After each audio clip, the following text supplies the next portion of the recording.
If you like our content, please like, subscribe, and click the notification bell to get alerts when we introduce new videos. So in this module, we're going to continue to look at plugins and specifically Beacon as a Service, BaaS. Now, Baas or Beacon as a Service is designed specifically to turn the RUCKUS access point with IoT enabled into a beacon that can be received by other devices or tracking systems within an environment. So as we look at our architecture, one of the key things to realize now is that the Beacon as a Service running on the IoT controller is going to push down a configuration from the controller into each of our access points on the edge. And any BLE enabled access point now can be configured to beacon data. Now this can be used in a lot of different applications, from panic buttons to wayfinding, where you might want to transmit data specifically identifying a location or a venue that an application on the mobile phone or within the rest of our system can detect and determine a location or specific telemetry information from that location and feed that back into a back-end service to say, you know, this device is in this location at this time. And then by triangulation with multiple beacons or beacon payloads, we're then able to get much better accuracy on position. Or if we're using it in a panic button environment, our sensor or our panic button might detect a specific beacon in a location and know that it's in room XYZ, and then send that using maybe a wireless network or a different Bluetooth network to send information on location services. So one of the key things to look at when understanding Beacon as a service and setting up beaconing is to determine which payload you want to use. So we can actually support 3 different types of payload within the RUCKUS IoT platform. So we can either use an Eddystone or an iBeacon standard payload, or we can set up a completely proprietary payload format and configure in multiple different types of payloads as needed. So one of the first things to understand is from a beaconing perspective is how those payloads differ. So if we take a look at the Eddystone format, this is a standard that is being specifically designed by Google, is implemented and understood by all of their mobile operating systems, and it allows you to program a payload depending on your specific application. So there are 4 different types of payloads within the Eddystone format or Eddystone standard, and depending on which type field is programmed into the payload, you're able to either send a unique identifier, a URL, so you could actually have an access point transmit a specific URL for a website or an internal service. You could also transmit telemetry data, or you can send encoded or secure information from the access point to an application running on a handset. And depending on which type is chosen, you can actually reformat that data.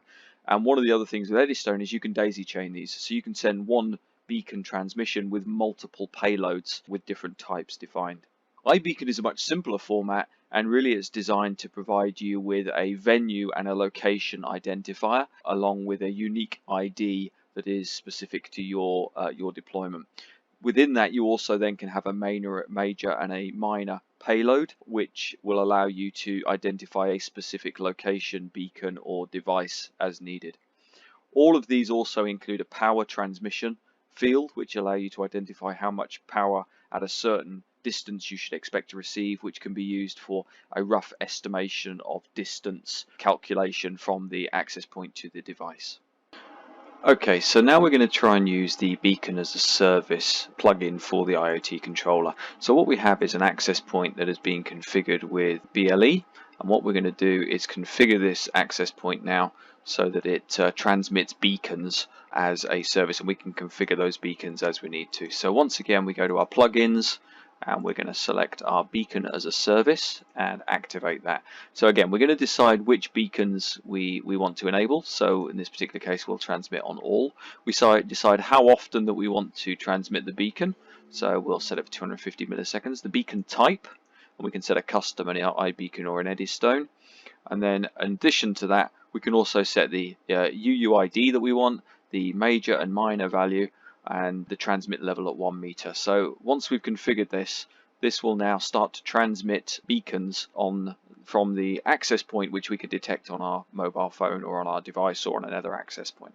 Okay, so the service has now been started, and what we need to do now is to go to our dashboard, and we can see that the beacon as a service is now running.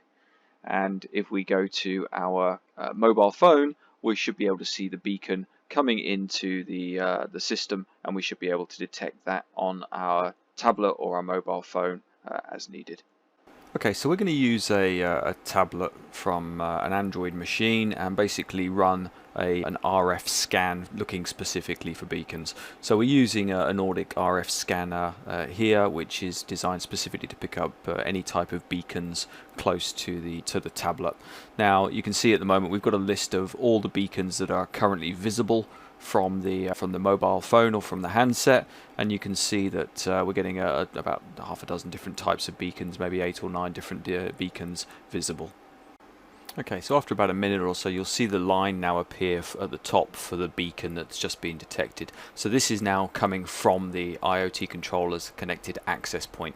So it's a much higher level because it's closer to the AP. Now if we scroll down, we can actually find that beacon. So we'll open that beacon information and we can compare the UUID is the same as we set in the IoT controller, the major and minor bits, and the RSSI is exactly as we programmed within the IoT controller. So we can look at the raw data as specified within the iBeacon specification, and we can see and compare all of the formatting for the UUID, and we can close that and also look at the information with regard to the RSSI. So how is that changing over time compared to a static device in close proximity to the access point. And again, we can verify all the packets in that payload.